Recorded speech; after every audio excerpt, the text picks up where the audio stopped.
Drama ಮಾಡೋದ್ರಲ್ಲಿ ಕುಮಾರಸ್ವಾಮಿ ಅವರು expert ಇದ್ದಾರೆ.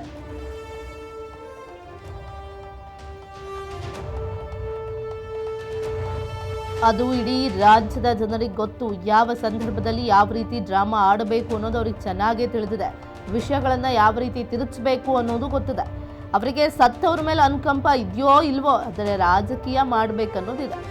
ಯಾವತ್ತೂ ಸತ್ತವರ ಮೇಲೆ ರಾಜಕಾರಣ ಮಾಡಿಕೊಂಡು ಬೆಳೆದು ಬಂದಂಥವ್ರು ಇವರು. ಅವರಿಗೆ ಯಾವತ್ತೂ ಸಾರ್ವಜನಿಕ ಹಿತಾಸಕ್ತಿ ಬಗ್ಗೆ ಗೌರವ ಇಲ್ಲ.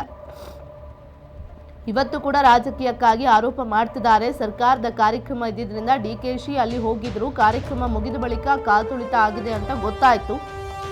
ಹಾಗಾಗಿ ಕಾರ್ಯಕ್ರಮ ವೈಂಡ್ ಅಪ್ ಮಾಡಿಸೋಕೆ ಹೋಗಿದ್ರು. ಬಳಿಕ 10 ನಿಮಿಷದಲ್ಲಿ ಕಾರ್ಯಕ್ರಮ ಮುಗಿಸಲಾಗಿದೆ. ರಾಜಕೀಯವಾಗಿ ಏನೋ ಹೇಳಬೇಕು ಅಂತ ಕುಮಾರಸ್ವಾಮಿ ಅವರು ಹೇಳ್ತಿದ್ದಾರಷ್ಟೇ. ಸತ್ತವರ ಹೆಣದ ಮೇಲೆ ಇವರು ರಾಜಕೀಯ ಮಾಡ್ತಾ ಇದ್ದಾರೆ ಅಂತ ವಾಗ್ದಾಳಿ ನಡೆಸಿದ್ದಾರೆ ಡಿಕೆ ಸುರೇಶ್ ಅವರು. ಏನು ಡಿಕೆ ಶಿವಕುಮಾರ್ ಅವರು ಕಾಲ್ತುಳಿತ ಉಂಟಾಗಿ 11 ಜನ ಸಾವನ್ನಪ್ಪಿದ್ರು. ಈ ಕುರಿತು ಪ್ರತಿಕ್ರಿಯೆ ಕೊಡೋ ಸಂದರ್ಭದಲ್ಲಿ ಕಣ್ಣೀರು ಹಾಕಿದ್ರು. ಅದು ಮೊಸಳೆ ಕಣ್ಣೀರು, ಡ್ರಾಮದ ಕಣ್ಣೀರು ಅಂತ HDK ಹೇಳಿದ್ರು. ಈ ವಿಚಾರಕ್ಕೆ ಡಿಕೆ ಸುರೇಶ್ ಪ್ರತಿಕ್ರಿಯೆ ಕೊಟ್ಟಿದ್ದಾರೆ. ಆ ಸಂದರ್ಭದಲ್ಲಿ 10 ನಿಮಿಷದಲ್ಲಿ ವೈಂಡ್ ಅಪ್ ಮಾಡಿ ಕುಮಾರಸ್ವಾಮಿ ಅವರು ಡ್ರಾಮಾ ಮಾಡೋದ್ರಲ್ಲಿ ಎಕ್ಸ್ಪರ್ಟು. ಅದು ಇಡೀ ರಾಜ್ಯದ ಜನಕ್ಕೆ ಗೊತ್ತಿದೆ. ಕುಮಾರಸ್ವಾಮಿ ಅವರು ಯಾವ ಸಂದರ್ಭದಲ್ಲಿ ಯಾವ ರೀತಿ ಡ್ರಾಮಾ ಆಡ್ತಾರೆ, ಯಾವ ರೀತಿ ಅದನ್ನ ತಿರುಚ್ತಾರೆ ಅಂತಕ್ಕಂಥದ್ದು.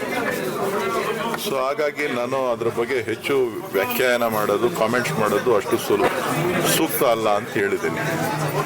ಅವ್ರಿಗೆ ಸತ್ತವರ ಬಗ್ಗೆ ಅನುಕಂಪ ಇದೆಯೋ ಅಥವಾ ರಾಜಕೀಯ ಇದೆಯೋ ಅನ್ನೋದನ್ನ ರಾಜ್ಯದ ಜನ ತೀರ್ಮಾನ ಮಾಡಬೇಕು.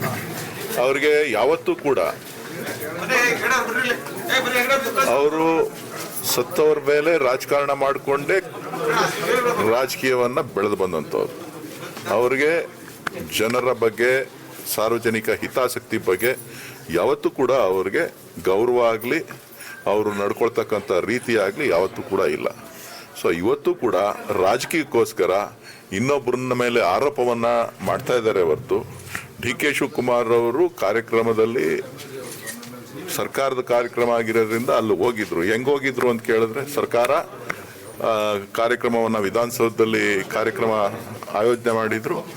RCB ಅವರು ಅಷ್ಟೊತ್ತಿಗೆ ಆಗಲೇ ತೀರ್ಮಾನ ಆಗಿತ್ತು, ಒಂದಿಬ್ರು ಸತ್ತಿದ್ದಾರೆ ಅಂತ ಮಾಧ್ಯಮಗಳು ಕೂಡ ವರದಿ ಆಗಿತ್ತು.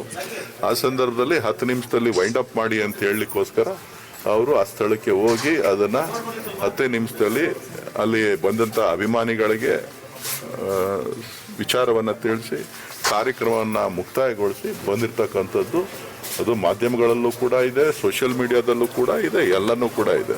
ಇವತ್ತು ರಾಜಕೀಯವಾಗಿ ಅವರು ಏನೋ ಹೇಳಬೇಕು ಅಂತ ಅಂದಾಗ ಏನು ಮಾಡೋಕ್ಕಾಗೋದಿಲ್ಲ. ರಾಜಕೀಯವಾಗಿ ನಾವು ಕೂಡ ಉತ್ತರ ಕೊಡಬೇಕು.